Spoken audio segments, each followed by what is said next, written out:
E se a gente encarasse séculos de história, sabe, como se fosse um grande teste? Tipo uma prova mesmo. Quais seriam as perguntas e, mais importante ainda, né, quais seriam as respostas certas? Bom, exatamente isso que a gente vai investigar agora. Vamos nessa. Para a gente começar, vamos direto para o momento chave do século XX. Pensa num período em que o mundo estava dividido de um jeito bem claro. Era quase uma questão de múltipla escolha, só que com duas alternativas bem definidas. Olha, essa frase aqui, ela resume perfeitamente o clima da Guerra Fria. Pensa só, o mundo tinha acabado de sair da Segunda Guerra Mundial, mas a paz não veio. O que veio foi um outro tipo de conflito, uma briga de ideias que deixou o planeta inteiro assim, de cabelo em pé. Então, o tabuleiro global ficou basicamente assim, dois lados para escolher. De um lado, você tinha Washington liderando o bloco que a gente chama de liberal capitalista, do outro Moscou com o bloco comunista. E para os outros países, essa não era uma escolha qualquer, né? Era uma decisão que ia definir tudo. A economia, com quem se aliar, o futuro de gerações inteiras estava em jogo.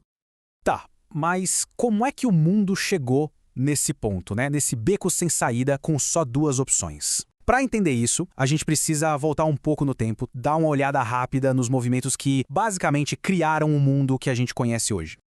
Nosso ponto de partida é lá na Idade Média, com o feudalismo. A sociedade era toda divididinha em caixas, sabe, bem rígida.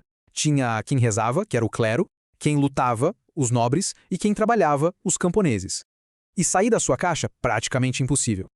Aí, de repente, bum, chega o Renascimento. Foi uma verdadeira explosão de cultura. A arte, a ciência, tudo começou a ferver com ideias novas que batiam de frente com aquele jeito de pensar da Idade Média. Foi tipo o primeiro grande chega pra lá no passado. E na sequência veio o Iluminismo, que, como o próprio nome já diz, chegou para acender a luz. A ideia principal era simplesmente revolucionária para a época. A razão, o pensamento humano deveria guiar a gente, não mais a tradição ou a religião.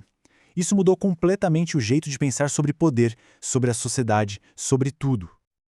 Então, percebe a escadinha? A gente sai daquela estrutura travada do feudalismo, passa pela explosão de criatividade do Renascimento, mergulha na força da razão com o Iluminismo e tudo isso junto prepara o terreno para o que viria a seguir, a Era das Revoluções.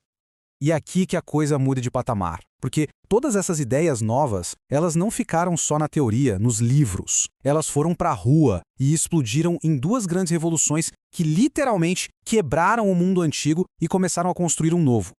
Pensa assim, de um lado, a Revolução Francesa deu um chacoalhão na política. Ela botou um fim na monarquia absolutista, sabe? Aquele sistema em que o rei mandava em tudo e pronto. E do outro lado, na Inglaterra, a Revolução Industrial virou a economia de cabeça para baixo, com as fábricas e a produção em massa mudando tudo. Beleza, então esse foi o panorama geral que formou o mundo moderno. Mas é claro que essa onda toda não ficou só na Europa. Como é que essa transformação atravessou o Atlântico e chegou aqui no Brasil? Bom, agora vamos puxar a conversa para a nossa realidade.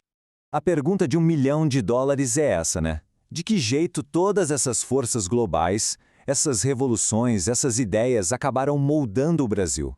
Olha, a história do Brasil é complexa e tem marcas bem profundas. A base de tudo foi a colônia, com aquele sistema de plantations. E esse modelo, a gente sabe, era movido de forma brutal pelo tráfico de pessoas escravizadas da África e também pela exploração dos povos indígenas.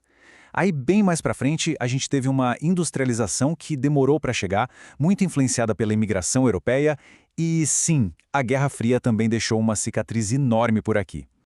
E que cicatriz! Lembra daquela briga de ideias entre comunismo e capitalismo que a gente falou no começo? Então, ela chegou com tudo no Brasil. A ideia de combater o comunismo foi uma das principais desculpas, uma das justificativas usadas pelos militares para tomar o poder.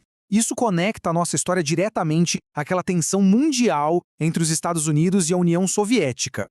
E o mais interessante é que essa história não para no nível do país, não. Ela vai descendo, sabe? A gente consegue ver o reflexo desses grandes eventos mundiais de jeitos bem particulares em cada cantinho do Brasil. Vamos pegar o Paraná, por exemplo. O jeito como as cidades e o comércio de lá se desenvolveram tem tudo a ver com a chegada dos imigrantes. Eles foram criando rotas comerciais, ligando as colônias onde eles viviam com as cidades maiores. É a grande história mundial acontecendo ali, no dia a dia, em escala local. Bem legal de ver, né?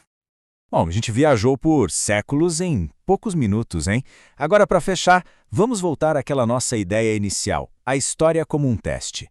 Se a gente parar para pensar, todo esse caminho que a gente fez foi como se estivéssemos passando o gabarito de uma prova de história. Feudalismo, Renascimento, Guerra Fria, cada tópico uma resposta certa, um fato apresentado de forma bem direta. Isso levanta uma questão, né? Será que a história é só isso, no fim das contas? Um monte de perguntas de múltipla escolha, uma lista de nomes e datas para a gente decorar e marcar um X? A resposta, claro, é não.